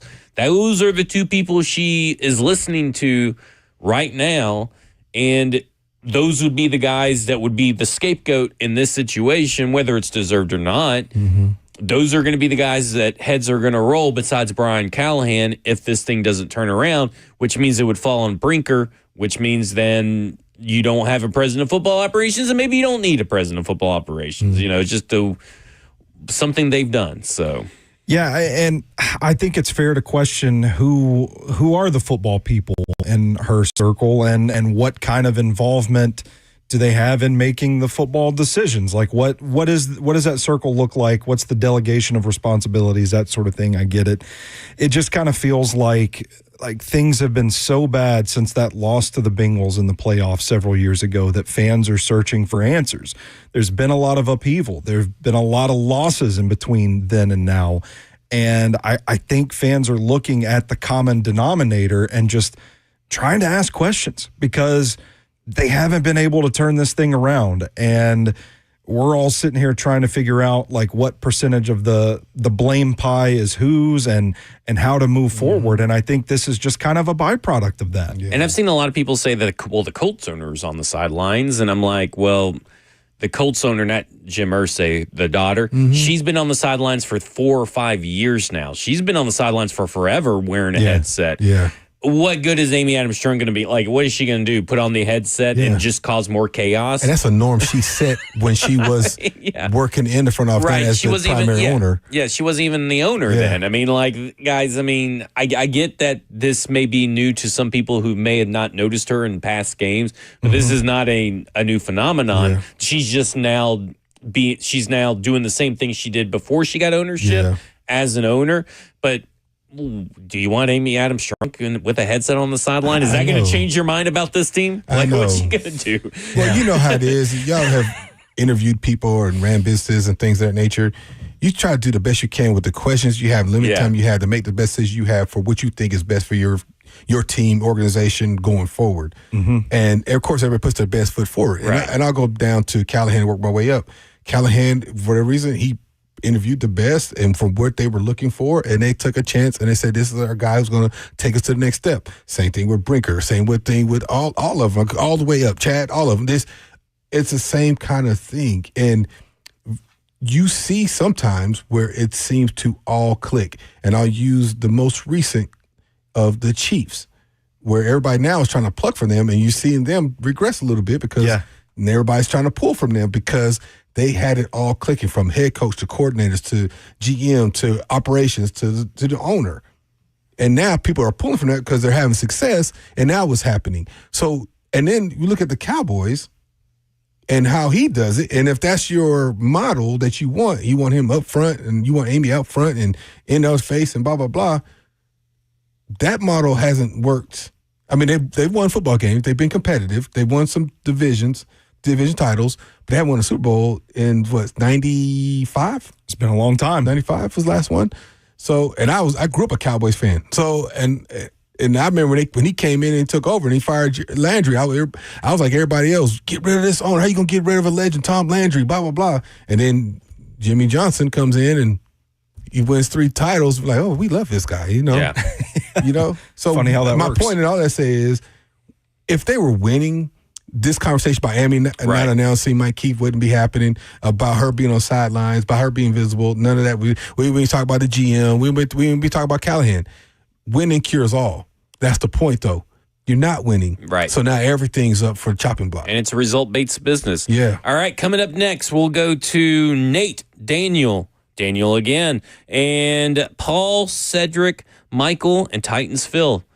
This is Titans Talkback, presented by Lee Company. Lee Company Titans Talkback right here on 104.5 The Zone.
It's the Lee Company Titans Talkback right here on 104.5 The Zone.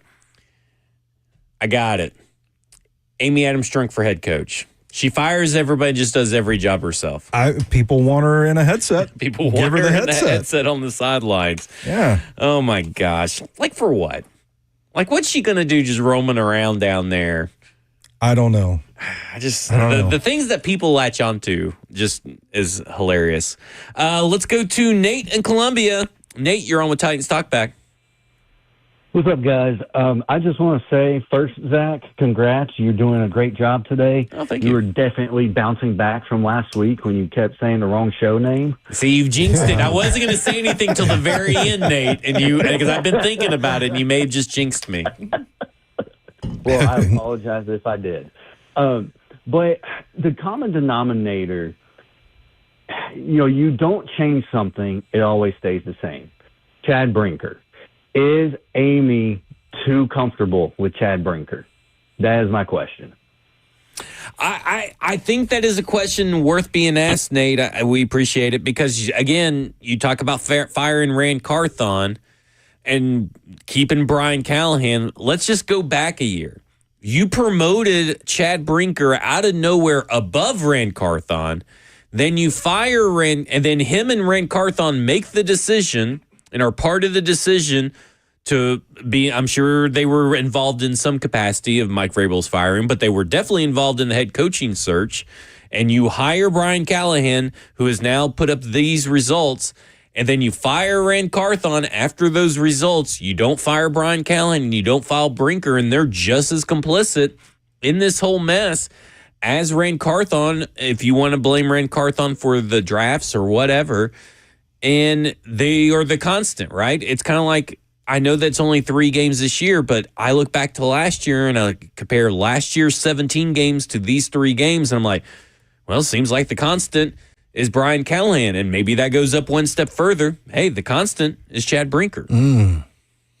I think it's fair to criticize the front office here, and I brought it up on Football and Other F Words last week. It's like for the fans calling to fire Brian Callahan, I don't think this is all on Brian Callahan. I think the approach to the edge rusher position has been atrocious this offseason.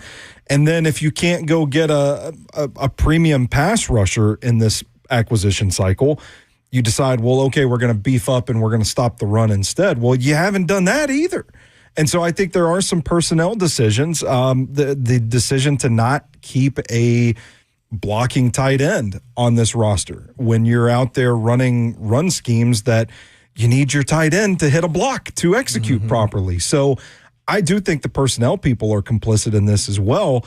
And I think it's fair to say, at least open the dialogue and say, well, if you fire one, do you make the decision to fire them all?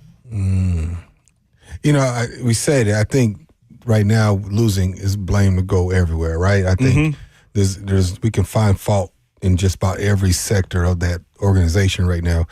The low-hanging fruit is always the head coach, right? And truth be told, a lot of times head coaches don't have very much say on roster decisions. You go buy the groceries and I got to cook dinner. And sometimes you don't know what's in the bag until you get to the field, right? And that is where Vrabel and the leadership fought over, because he wanted to have some say in what was coming in and out of here. And he even already had some say. I mean, but he didn't have total say. Yeah. And I think that's part of it too. So that's why there's definite blame to go around.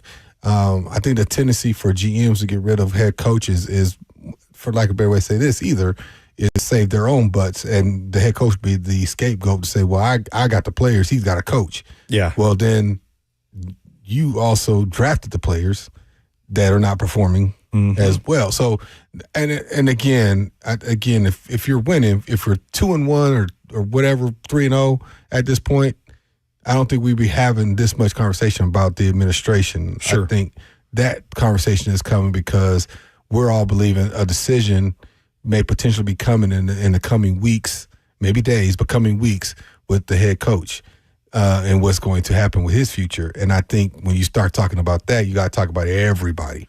Yeah, I think when you start looking at common threads, right? Because Callahan's not in the position if Rand Carthon and Chad Brinker and all those guys and those decision makers in the room didn't agree. Yeah. I mean, it's not like Brian Callahan just took the job, but right? Like, I mean, he didn't come in and steal it like it's Ocean's 11. Yeah. He was given the job after careful consideration by this team with multiple people involved in all the hiring processes and the interviews and stuff. And so then when you start looking at common threads, right? Well, 52.8% roster turnover. Yeah. Okay, so that eliminates players almost for the most part, right? Outside of that, maybe they signed bad players or you're not coaching the players good enough. I mean, other than that, I mean, it's Brian Callahan and the staff and Chad Brinker. The only difference out of these two staffs has been Borgonzi and has been Bones Fossil. Bones Fossil special teams unit, whew, that took off like a rocket with a change from Colt Anderson to Bones Fossil. Borgonzi, you go from Rand Carthon to Mike Borgonzi. Now, we don't know who all makes the decisions, but if Borgonzi truly does have final say, draft class looks pretty good. Yeah. Okay, but free agency didn't. So where is the disconnect between free agency and the draft for Mike Borgonzi or for Brinker? So it comes down to these situations where you kind of look at the common threads and there's only so many fingers you have to go around and point. And you have to point one at Brinker and you have to point one at Brian Callahan for right now. Only got 10 fingers. Only got 10 fingers. Yeah. So how many? Well, I was just going to say you only point with one finger on each hand. All right. I have a question. If I recall correctly, was John Robinson not extended the season before he was fired? Yes. So, and Mike Vrabel the season after that, like just kind of compounding what we were talking about earlier is like all the money on the books, like these decisions do have ramifications. I mean, they all do. I mean, all these decisions are always going to have ripple effects, ramifications. And the Tennessee Titans have a hard time overcoming the bad decisions and bad ripple effects. All right. Coming up next, we're going to go to Daniel, Cedric, Paul, Tony, Michael, and Titans Phil. This is Titans Talkback, Lee Company Titans Talkback right here on 104.5 The Zone.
It's the Lee Company Titans Talkback. Lee Company, all you need. Visit them online at leecompany.com. The Titans trust their home stadium to Lee Company to tackle their heating, air conditioning, plumbing, and electrical problems, and they can protect your home too. Your next play, visit leecompany.com. Lee Company, all you need. Dr. Dyson, Scholar Stoney Keeley, Nerd Zach Lyons, we're here to take your call. 615-737-1045 is the number as the Titans drop their 9th straight since last season. Ninth straight since last season. Let me make sure I get this right. I guess I should have pulled up the tweet before I started talking. 9th straight since loss since last season. The 6th straight loss in Nissan. 5 straight losses to the Colts and 5 straight losses in the AFC South. You start stringing together stuff like that, people are going to start asking questions. Yeah, if they hadn't already. Yeah. All right. Let's go to Daniel and Mount Juliet. Daniel and Mount Juliet, you're on with Titans Talkback. Hey, guys. Love the show. No matter what you decide to call it. But I've been good today. Only today. That's funny. I was at the game. I was sitting in row 6 along the path that the Titans players take back to the tunnel. So I'm a PSL holder, so I've watched players walk back many, many times for years. I just want to put it out there that the boos that were coming were definitely not for the players. Callahan actually started walking a little earlier than he normally does. And so he kind of got in the middle of those guys. And there's a lot of boos that went out there. I've never seen players look up at us like that, ever. And the look on their faces and in their eyes was different. And I don't know if it's the youth on the team, and the inexperience, of, being somewhere, getting booed. And it was not boos for them. And I just wanted to go out there and say, absolutely, if it gets out there into the world that to these players that somehow, some way through the radio that this was not for them. Callahan just got in the way when they were leaving.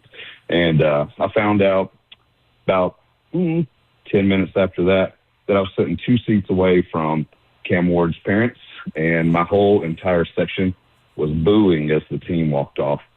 And it was disturbing, just to say the least. To your point, Daniel, and appreciate the call, there is a video out on Twitter from the Mettenberger. Great account. But he had a video from inside that section from somewhere, and you see when the players are walking, everybody's kind of cheering, asking for autographs, this and that. Then you see Brian Callahan on the field start walking, and that's like immediately as he starts walking and breaks from the reporter, that's when the boos start. And I mean, they were loud. They were loud on the broadcast the entire game. I haven't heard booing like that since like the Mike Vrabel and Malik Willis game where Malik Willis got booed, but it wasn't really about Malik Willis. It was about Mike Vrabel's decision. And but that was like one moment in time. It was like the whole game he was getting booed. I happened to be right there because we was getting ready for the Mike Keefe ceremony, and I didn't see the timing of it all, and obviously, we saw the ending of that for half, and I didn't know exactly the situation of what happened until we got here and talked about it. And so I just assumed something happened, and that's why everybody was booing. But then, like I was telling you, I saw Callahan came before. There's a couple of people lingered behind him that, like Big Jeff being one, and Jeff had words to say for the fans in support of his team and his coach. I say that. He was like, "You gonna boo them, boo me." Is basically how I took it, and but I think that's where we are right now. I think what Amy Adams happened to be there, and they hear it, right? I think that is where we're at with it. I think Callahan almost can win out the rest of the season. I think these fans are done with him. Ooh, that would be a good question. But, like, if you went out, I think you could maybe do it. Yeah, but I mean, I'm exaggerating, but that's how extreme they went to now with the boos on him. Like let's put it this way: he almost has to win out for them to change their mind about him. Yeah, that would be the way to put it. Boos with Cam Ward family. Would you tell them, say, hey, just stay up in your suite? Don't come down here. Yeah. This may not be for you. Go out on Broadway, have you a good time, worry about these troubles later. I'm curious, Dr. Dyson, have you ever been in a situation where your home fans have booed you? Like, what does that do to a player's psyche? Yeah, I have. It was that year we went, and granted, we had just gone 13-3, 13-3. Mm-hmm. And then we had that down year. And then was we it went 05? Yeah, 02. 02. Okay. 02. We went 7-9, I think. I went 8-8, 13-3, 13-3, 7-9, 11-5. That was my 5 years here. Pretty good run. Yeah. Playoffs 3 years, 2 AFC championship games, 1 Super Bowl in 5 years. So it was a pretty good run. And we got booed. And there was one game was like the Browns, right? The Browns just come back around and they beat us. We're getting booed. And I remember I got booed out the field one time. I'm like, I had a 100-yard game in the first half. I'm like, dang. And I'm getting booed. Like, dang, you suck. And I'm like, dang, I got 100 yards. It's just the first half. So anyway, so that's going to happen. And that's I think that's part of the position you're in. And I think what hurts about it is you're supposed to be our fans. And I don't think, and I've been on there when Steve got hurt and they cheered. Oh, they cheered when he got hurt and Neil O'Donnell came in. And you know what I'm saying? And booed. I've been here for that type of treatment. Yeah. You see what I'm saying? So the boos never really bothered me because I think a fan is a fan. You pay your money. That's your right to do that. You have the right to cheer, boo, whatever, because you pay your money. I just on the side of that's your team. That's your team. You know what I mean? And don't get me wrong. I think you should have expectations for your team. And I think you have the right to boo, and you should. But I also think there's a level there, too, of that's my guys. That's, that sort of thing. Okay, so does the booing make things worse? Because this is a young team, right? And a lot of these college teams, I'm sure they've heard boo from the opponents' fans when they're on the road, but maybe not from their own fans. And not only their own fans, but their own fans where there's maybe 20,000 of them that actually showed up. Yeah. It's not only an empty stadium, but it's a loud, angry, empty stadium that is booing. And again, it may or may not be directed at the players.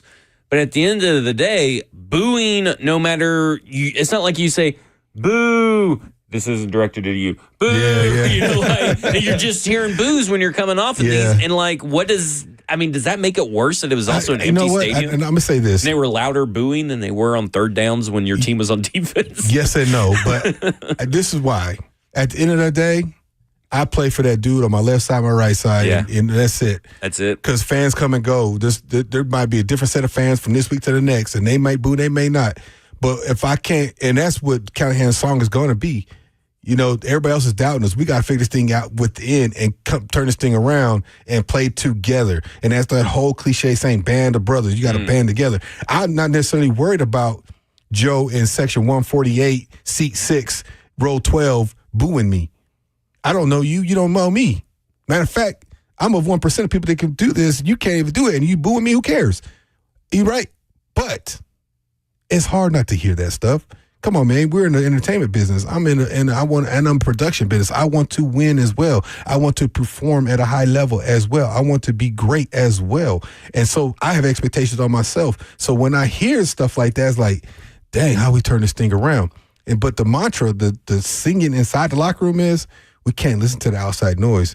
You can't get on social media. You can't read the newspapers. You can't talk on the radio. You can't do all these things. We got to bring this thing together. We got to figure this thing out from within. And that's, if I'm Callahan, that's a song I'm singing all day long. Although, he's thinking about it all day.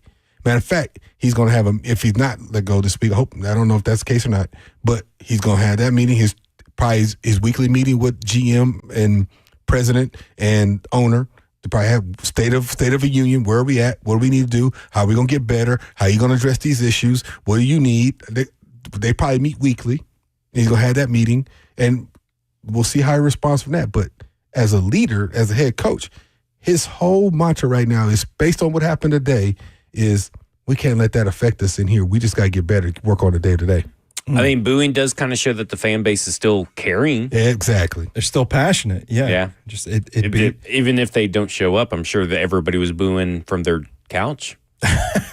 It'd be your own people sometimes. I know my dad was texting, can they fire Callahan needs to resign at halftime. I was getting some text messages too. My dad's not been very happy with Brian Callahan for a while. I got that text, got a few texts of people saying it's time for him to go. I mean, he's clearly in over his head. And listen, the fans are letting everybody know, which is their right, that the product on the field is unacceptable. And, you know, I don't know if anybody has bags over their heads yet, but that's probably the next step is like signs and outward expressions that aren't just verbally booing. And it's not good, especially when your owner is. What concerns me the most about that is I was in a tunnel when Amy Adams and Bert Nighill and others were there listening to that. Yeah. So it's different when it's on ESPN or on radio or in the newspaper or on social media. Somebody when you're down there in that tunnel at ground level. Yeah, and that's why I was wondering how that affected them. Yeah, hearing that. Well, not to say this is the sole reason, but remember, John Robinson got fired after the Eagles game, and if you guys recall, the Eagles fans turned around and to the owner's box where she is sitting and said, "Thank you for A.J. Brown," and then also laughed, flicked her off or flicked off the Titans or whatever and just cussed and all that stuff. She's competitive as anybody. And then you saw what happened a few days later. Yep. So just throwing that out there for that. Let's go to Cedric. Cedric, Titans Talkback. Well, what's up, fellas? What's up? Hey, man, listen. So in the military, man, when you're in the bush, there's a time period during dusk and dawn called stand to. And what that is, man, is when visibility is at its lowest point during those two times of the day, and the entire unit is on alert because of the visibility, and the enemy may attack. We are at stand to as a Titans organization. Visibility is at its all-time low, and you look at what happened today. This is the worst performance since 1987. I've been an Oilers fan since 87. I've never seen anything like this. Never. This 3-game stretch that we've seen out of our head coach is awful. But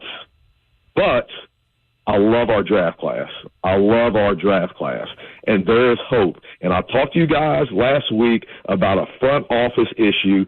That is where I think the problem lies, because we keep hiring these coattail head coaches. Mike Vrabel was a coattail head coach. He rode the coattails of Tom Brady. He rode the coattails of Bill Belichick. And then what happened at the end of his tenure? Very similar to what we are seeing right now out of Brian Callahan. 3 wins out of however many losses. Same thing we see out of Callahan. What we've got to do is go out and hire the right guy. And I'm going to give you a name that the fan base is not going to be excited about, but I'm going to tell you why we should be. And I told you I love Matt Nagy, and Matt Nagy is on my top 3. But I've been doing a lot of research about this all week. The only guy that I think can turn this around is Mike McCarthy. If you look at what his record is right now as a head coach, it's very similar to what Andy Reid was when he got fired from Philadelphia, except McCarthy has a Super Bowl. He's 11-11 in the playoffs. That puts him at 11 or 12th all time. He's got 172 wins. The dude produces everywhere he goes. If we don't want to go that route, here's a name that's going to shock you, man. I'll be interested to hear what y'all got to say about this.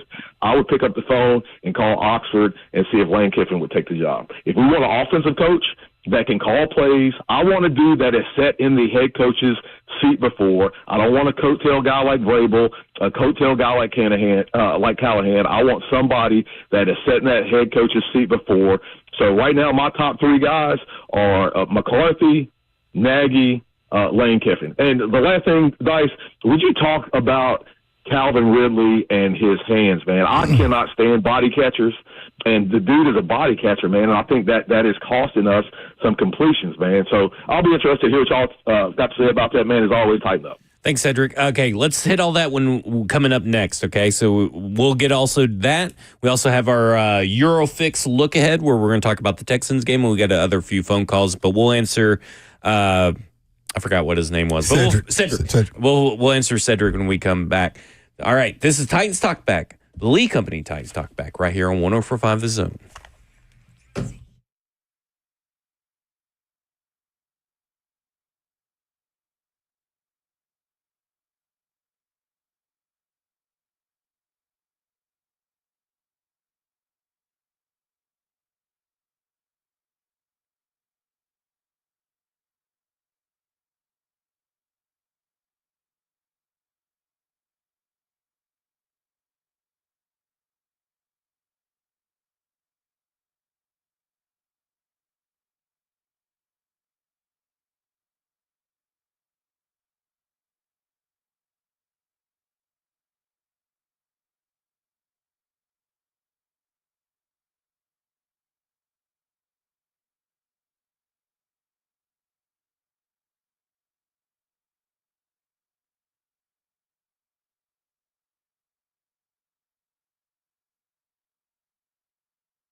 It's the Lee Company Titans Talkback right here on 104.5 The Zone. Got Stoney Keeley, the scholar, across from me, the nerd, Zach Lyons. Dr. Dyson will be back in just a second, so we'll get to Cedric's question about Calvin Ridley coming up. But while we wait, let's go to Chris. Chris, you're on with Titans Talkback. Hey, guys. How you doing? Doing well, Chris. Thank you. A lifelong Titans fan, this is one of the most, I'd say, dark, frustrating times in the history of the Titans franchise. And, the Titans have really only gotten it right a couple times, and the first time, of course, was with Fisher and Floyd, and then a short window with J. Rob and Vrabel. Now, that was under Amy's watch. And the thing about it is, we're not going to get rid of Amy. She's the owner, and she wants to win, and she wants to win bad. But she has to put the right people in place, and that's a hard thing to do. There's 12 organizations that have never won a Super Bowl, including the Oilers Titans. And we're on this carousel now where every other year it's the GM, it's the coach, it's the GM, and now we're heading towards another coach being ousted. And I threw in the towel on Callahan today, and I told my grandson, I was like, how can the players, even if they like the guy, how can they trust him to do the right thing? I mean, he's hurting his own team with some of these decisions, and it's so frustrating to watch. I want him to do well, but, I just think he's gone. And I think the front office, now Brinker's a leftover from the Carthon years, but I think with Borgonzi coming from the Kansas City Chiefs, Callahan's probably going to be fired. I wouldn't doubt if she fires him on Tuesday, but anyway, you stick with Borgonzi, you start with a new coach. I don't know who it's going to be, but, this thing has got to find stability, and you've got to find the right people, and that is easier said than done. Yeah, I agree, Chris. I agree. It's just no good answers, I guess, right now. And I think, Chris alluded to all the turnover, all the different positions that have been let go in recent years. And that's why I kind of bring up the point. Like, if you are going to fire one, this is a chance to step off the carousel. And maybe you do consider just ripping the Band-Aid off and getting everybody on the same timeline moving forward. Yeah, it's going to be tough. It's going to be tough to do that. Let's go to Paul. Paul, you're on with Titans Talkback. Hey, guys. Enjoy the show. Thank you, Paul. Hey, like most, as I watched the game today, I was ready to fire Callahan, but did a little digging afterwards, and just something to think about. It looks like right now the Titans have 11 coaches on staff. The league average is 15. There are teams in the league that have as many as 22, 25 coaches on staff. Is Callahan not doing a disservice to himself and the team by trying to do too much? Clearly he's overwhelmed, but he's trying to do offensive play calls, be head coach, manage the clock, make decisions on when to challenge and when to not. Seems like we could give him some help maybe before we fire him and take all that dead money on, especially when we don't really have a clear direction to go once we fire him. I think there is something to be said that maybe play calling needs to be one less thing off his plate. Yeah, they have 23 coaches on staff. I was about to say they have like a lot more. And if you want to just count, I mean, everybody has the same amount of like your basic coaches and everything, but they got way more than just 11. Yeah, that's what I didn't know. I was starting to number it, but I just know they have more than 11. Let's take the last caller of the evening. Then we'll talk about Calvin Ridley. Then we'll do our Eurofix look ahead. Let's go, Tony. Tony, you got to make it quick.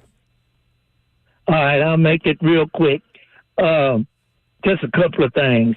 One thing we got to come to the realization is this organization is bad from top to bottom. You go to defense. We're supposed to have a great defense, and they get out there and they act like they don't know what they're doing, all the penalties. Even Simmons making real bad plays out there. Offense, they just ain't no good at all. Miss Adams, I think she's a fine lady, but it is apparent that she has no idea about football operations, and she need to get somebody in there that can. And Dr. Dice, I have kind of a disagreement with you. When you said that Jeff Fisher was a good coach, no, I don't agree with that at all. The only thing that made Jeff Fisher look good and his 3 yards and a cloud of dust and field goals is that if you remember, this team has such a collection of athletes on both sides of the ball and on the bench that these athletes, man, were so good that they even made that offense. And you said this is the worst day in Titans history. No, it's not. I sat there in that stadium and watched a football team in the National Football League hold a team to under 50 yards and only gave up 6 first downs and lost. And he was fixated on proving that they could rush for 100 yards against Baltimore because they hadn't gave up 100-yard rush in so many games. And then at the end of the game, he said, well, we got 99. That's less than 100 yards, fool. Yeah. Let me clarify so we can go. That was the worst day of my life. I sat down, man, and just cried on the inside looking at this, man. Yeah, we got to go, man. But let me clarify. What I said about Vrabel and Jeff Fisher were, and obviously voice of different opinions, is they were masterful at managing a game. They knew the rules, how to manipulate the rules, all the nuances of that. And then right quick, Calvin Ridley, he's struggling right now. He's got to find his confidence and find ways to make plays. Pull himself out of the slump. Hey, it's the Eurofix Look Ahead. Now we look ahead to next week's opponent and Look Ahead presented by Eurofix. Let me remind you that Eurofix repairs everything European that you drive in below dealer pricing. ASE certified technicians, a local company that has serviced Middle Tennessee for over 2 decades. Visit EurofixOnline.com. Next week, the Titans go on the road to Houston, take on the Texans. Stoney, do they have a shot? No. Will Anderson. Will Anderson. Will Anderson, just Will Anderson? That's all you need to know, Will Anderson. I mean, okay, we hoped for rivalry hijinks this weekend, Kevin Dyson, and we obviously did not get them. Will this Tennessee Titans actually be up and pumped for this game? I mean, it is against Houston, and if somehow Callahan survives the week but drops to Houston, it's probably over. You always have a shot. Every given Sunday, anything can happen. You always have an opportunity. But if you get the same rhetoric of the players look like they didn't want to be there, then I think that'll be a dead man walking. Okay, so we got a little bit of extra time here. Even though that I told Tony, make it quick, and he said, yeah, I'll make it quick. I only got 2 things, and then kept on talking. Well, he got something for everybody. He had something for everybody, I guess.